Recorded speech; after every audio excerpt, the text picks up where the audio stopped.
ఖమ్మం జిల్లాలోని పాలేరు నియోజకవర్గంలో మంత్రి పొంగులేటి పర్యటించారు. కూసుమంచిలో పలు అభివృద్ధి పనులను మంత్రి పొంగులేటి ప్రారంభించారు. రైతులు పండించిన ప్రతి గింజను కొనుగోలు చేస్తామన్నారు. ధాన్యం కొన్న వారం రోజుల్లోనే రైతుల ఖాతాల్లో నగదు జమ చేస్తామన్నారు. రైతు భరోసా కింద ఎకరానికి 12,000 ఇస్తున్నామన్నారు. పేదలకు కాంగ్రెస్ ప్రభుత్వం అండగా ఉంటుందన్నారు.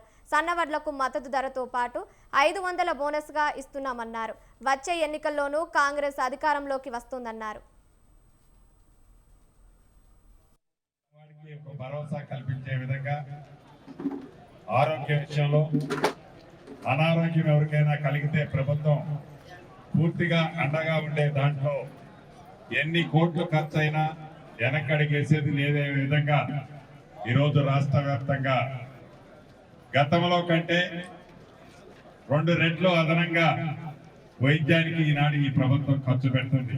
పేదోడి మీద భారం పడొద్దని దాంట్లో భాగంగా సీఎం రిలీఫ్ ఎవరైతే నిరుపేదలు ప్రైవేట్ హాస్పిటల్లో వైద్యం చేసుకున్న వాళ్ళు వారికి చేయూతనిచ్చే దాంట్లో ఈ ప్రభుత్వం సీఎం రిలీఫ్ చెక్కులు ఇప్పుడే ఇక్కడ కూసుమంచి మండలంలో సుమారు 191 మందికి 58,55,000 రూపాయలు ఇప్పుడే చెక్కులు పంపిణీ కార్యక్రమం పూర్తవుతుంది.